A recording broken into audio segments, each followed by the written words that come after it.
Écrire. Alors, dans la partie qui vient, je vous ai mis plusieurs pistes. C'est vraiment, je vais rentrer dans le détail, je vais vous les expliquer, mais j'ai vraiment envie qu'en fait vous alliez piocher, picorer dans ce que je vais vous partager et que ça soit pas quelque chose, ni une injonction, ni dogmatique. C'est vraiment aller prendre ce qui vous intéresse, que vous avez envie d'explorer, et puis vous verrez ce qu'il en ressort. Donc, les premières pistes sont, si vous n'avez pas trop le temps dans votre quotidien, donc c'est les 3 kiffs de Florence Servan-Schreiber. Donc les 3 kiffs, c'est vraiment la dynamique de le soir, je fais le point avec moi-même, de noter les 3 moments que j'ai le plus appréciés dans ma journée. Ça permet d'ancrer les moments positifs de sa journée. Ça permet aussi de, quand on a eu une journée, de se dire ah mais si en fait il y avait quand même des trucs positifs. Donc ça permet de relativiser aussi les choses. Et puis, ça peut aussi être partagé. Alors, soit vous décidez de les écrire dans un carnet que vous pouvez feuilleter avec grand plaisir. Vous verrez, c'est assez sympa à faire. Nous, je sais qu'on l'utilise pour les vacances avec les enfants. Et du coup, des fois, je les mets dans les albums photos. C'est assez rigolo à relire, de voir les points d'importance des enfants qui sont par exemple le petit-déj, alors que vous avez kiffé le musée. Et bon, voilà. On est sur des kiffs. On n'est pas sur le jugement des vacances, et ça peut être aussi sympa de le faire par exemple le soir à table et de faire à tour de rôle quels ont été les kiffs de la journée. C'est une autre manière de se raconter sa journée et de voir un peu l'œil de chacun et le recul de chacun sur sa journée. Au-delà des 3 kiffs, ça peut aussi être en version courte écrire la liste de ce que j'ai à faire pour le lendemain. Plusieurs bénéfices, 2 principaux. Le premier, déjà, vous allez dormir beaucoup plus sereinement puisque vous aurez vidé votre cerveau, vous n'allez pas ruminer toute la nuit, notamment au moment de l'endormissement. Demain, faut que je fasse ça, faut que je fasse ça, faut que je fasse ça. Ça sera sorti, ça sera sur une feuille pour le lendemain, donc c'est bon, ça, vous allez gagner en qualité de sommeil. Et le deuxième point, c'est que si vous vous fixez des objectifs, ça peut vous permettre d'être sûr de les atteindre. C'est-à-dire que si vous vous fixez un objectif de créativité, par exemple, vous pouvez regarder tous les soirs quand vous faites votre to-do list, est-ce que dedans, il y a bien des actions qui correspondent à cet objectif de créativité? Est-ce que je suis bien dans la continuité? Est-ce que je me mets bien en condition pour les atteindre, en fait? Le dernier point, c'est la liste de ses envies pour mieux les réaliser concrètement. Ça peut aussi s'appeler la bucket list en version anglo-saxonne. Donc, c'est vraiment la liste des 100 envies que j'ai réalisées, par exemple, avant mes 80 ans ou avant de décéder. Ça peut aussi être la démarche de qu'est-ce que j'ai envie qu'on dise à mes funérailles. Qu'est-ce que j'ai envie qu'on dise de moi à ce moment-là? Si j'ai envie qu'on dise de moi que j'étais quelqu'un d'hyper créatif, faut qu'à un moment donné, je le mette en œuvre dans ma vie et je m'en donne les moyens dans mon quotidien. Si c'est d'avoir écrit un livre, il faut pareil que je me mette à l'écriture et que j'ai une discipline par rapport à ça pour essayer au moins. Peut-être que je vais me rendre compte que finalement, j'ai pas envie de la concrétiser, cette envie, mais au moins, j'aurais essayé et j'aurais une opinion par rapport à ça. Une expérience. Ça peut aussi être de faire des voyages. À ce moment-là, ça veut dire qu'il faut les planifier, s'organiser pour avoir le budget, etc. Donc vraiment, de faire la liste de ses envies, c'est aussi un bon moyen de tendre vers ses envies, ses rêves, et de voir où est-ce qu'on met le curseur pour sa créativité. Au-delà de ces 3 pistes, il y en a 3 qui prennent plus de temps au quotidien si vous vous lancez, mais qui sont aussi très intéressantes en termes d'écriture. Le premier, évidemment, c'est tenir son journal. Alors, je vous parle pas de tenir son journal en version adolescente, mièvre, fleur bleue, etc. Non, je vous parle vraiment du journal avec 2 rythmes possibles, soit au quotidien, soit à la semaine, dans lequel vous venez déposer vos ressentis. Vous pouvez aussi y partager vos kiffs, vous pouvez aussi y partager vos objectifs. Voilà, c'est votre espace à vous, c'est votre champ d'exploration en fait. Alors ça passe par l'écriture, mais vous allez voir qu'il y a des prises de conscience qui peuvent venir et que c'est assez intéressant à faire et que c'est vraiment une habitude qui fait du bien aussi parce que ça permet de, si vous le faites le soir par exemple, de déverser sa journée, ses émotions. Il y a des jours où on est très agacé, on n'est pas bien, ça permet d'évacuer tout ça. Sur les jours où ça va bien, ça peut aussi permettre de les ancrer, ces moments positifs, un peu comme les 3 kiffs. Donc ça a vraiment plein de vertus le journal. L'autre proposition que je vous fais, c'est les 3 pages du matin. Donc ça vient de Julia Cameron et de son livre Libérez votre créativité. Elle y met 3 volets. Elle met donc les 3 pages du matin, le rendez-vous avec l'artiste dont je vous ai plus ou moins parlé, mais elle, c'est vraiment un vrai rendez-vous dans la semaine, posé dans l'agenda, etc. C'est pas juste 5 minutes par jour.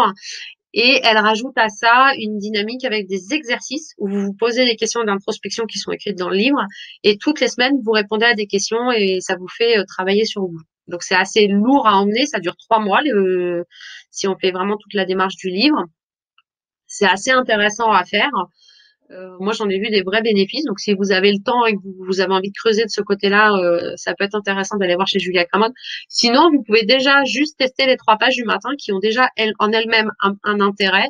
C'est donc la consigne, entre guillemets, c'est de se lever, de prendre sa feuille de papier, son stylo et d'écrire tout ce qui nous passe par la tête. Vraiment sans filtre. Parce qu'en fait, l'intérêt de le faire dès le réveil, c'est que le mental, tous les jugements, l'autocensure, tout ça ne sont pas encore vraiment mis en place. Donc, c'est-à-dire que c'est un moment où on peut se dévoiler parce qu'on est encore un peu dans le brouillard là-haut. Donc, c'est vraiment intéressant de faire ces 3 pages. S'il vous arrive un jour de pas être inspiré, j'ai envie de dire, c'est pas grave. Vous pouvez écrire, je suis pas inspiré, j'ai rien à dire, je sais pas quoi dire. Ça peut durer 1 page, 2 pages. À un moment donné, vous verrez que forcément, l'écriture, le cerveau, enfin, tout ça fait qu'il se passe quelque chose et que vous vous mettez à écrire vraiment les idées qui vous passent. La dynamique va se mettre en route. Donc, vous inquiétez pas, ça dure 1 page. Ça dure 1 page, vous écrivez, je sais pas, je sais pas, je sais pas. Si vous sentez aussi que le cerveau fait rideau à un moment donné, puisque ça arrive quand on arrive trop près des blocages et des peurs, en fait, le cerveau peut bugger et faire ploum, le rideau, il n'y a plus personne. Vous reprenez vos 2-3 phrases précédentes et vous vous interrogez en disant qu'est-ce que j'ai voulu dire par là? Et vous tirez ce fil indéfiniment jusqu'à temps que le flux de pensée revienne. Vous allez voir, il y a un vrai travail, on y trouve des jolies pépites sur soi et sur ses mécanismes. Julia Cameron recommande de ne pas se relire avant 2 mois. Donc c'est vraiment j'écris, je range les feuilles, j'avance. Et au bout des 2 mois, quand vous allez relire ce que vous avez écrit au début, vous allez voir que vous avez énormément progressé par rapport à vous-même.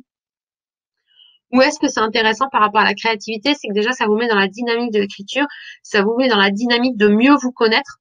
Donc vous allez vous autoriser à prendre de l'espace. C'est pareil pour le journal. La dernière proposition que je voulais vous faire en version longue, c'est plus pour ceux qui ont vraiment envie d'écrire de la fiction ou d'écrire. C'est Stephen King qui partage ce conseil-là dans son livre où il dévoile les coulisses de son métier.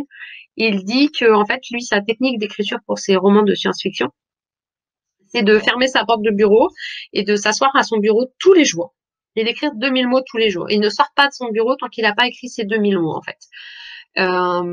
Sur l'idée de l'intuition, il est à peu près raccord avec Elisabeth Gilbert, sauf que lui, il parle pas d'un génie qui arrive là. Il dit que c'est ses personnages qui lui parlent, en fait. C'est ces personnages qui lui racontent, ce sont ces personnages qui lui racontent l'histoire, en fait. Il est un peu comme un archéologue avec un fossile, et avec son stylo, en fait, il va creuser autour du fossile et va dévoiler l'histoire, le scénario, en fait. Donc voilà, il écoute, il va tous les jours à sa table de travail, tous les jours il écoute ses personnages, il écrit son roman, il fait sa première version, son premier roman, après il le met au frigo, parce que, et c'est une technique que je vous recommande pour l'avoir testée, parce que vraiment c'est aussi comme ça que je fonctionne pour l'écriture, moi j'appelle ça mariner, c'est le fait de poser son texte et de l'oublier, de faire en sorte qu'on a oublié les mots, les phrases qu'on a alignées, parce que sinon on est dans la relecture automatique et on ne se relit pas vraiment. En fait, donc une fois qu'on a mis à mariner, qu'on a mis au frigo, on peut ressortir son texte pour faire tout le travail de correction, relecture sur les répétitions, les incohérences d'histoire, les incohérences, les répétitions, les cohérences d'idées aussi qui sont pas bonnes. Travailler sur les synonymes, enfin vraiment la concordance des temps. Enfin, il y a plein de choses à regarder à ce moment-là pour le corriger au maximum et en faire une jolie version. Ensuite, il y a encore une étape si vous voulez vraiment le partager autour de vous, c'est de le faire relire avec un œil extérieur, de le faire relire à des proches ou des personnes objectives dont l'avis serait important pour vous, puisque ces personnes vont encore à ce moment-là pouvoir détecter s'il y a des incohérences, s'il y a là vous avez mis à un moment donné quelque chose dans l'histoire ou dans le message que vous racontez et que vous le réutilisez pas plus tard. Enfin, voilà, il y aura ce regard complètement objectif et complètement neuf sur votre texte. Donc ça, c'est toujours hyper inspirant de faire relire son texte. Donc voilà, c'était toutes les propositions que j'avais à vous faire par rapport à l'écriture, à la créativité. Évidemment, je vous laisse aller piocher en sachant qu'il y a plein d'autres pistes à explorer. L'écriture, c'est très bien. On peut par exemple faire des chansons détournées. Quand on a une chanson en tête, bah voilà, on se l'approprie, on y met ses mots. C'est aussi une manière du coup de la laisser partir, cette idée, cette œuvre qui nous entête. Ça peut aussi être de détourner une fable, de créer de la poésie, de haïku. Ça peut être aussi de mixer écriture et expression plus enfin pas artistique, mais expression plus visuelle en tout cas, avec du collage, avec des mots, des gribouillis, des taches de couleur, des photos, enfin libre à vous d'exprimer comme vous avez envie, que ce soit vos émotions ou que ce soit des choses complètement imaginaires qui vous parlent ou qui vous parlent moins, mais que vous ressentez qu'il y a ce besoin de l'exprimer. Donc après, s'il y a un jour où vous avez vraiment un trop plein d'émotions, l'écriture c'est hyper bien pour ça, c'est un bon moyen cathartique, c'est-à-dire d'expulser tout ça. Ça peut être vous videz tout sur une feuille et cette feuille vous la jetez après.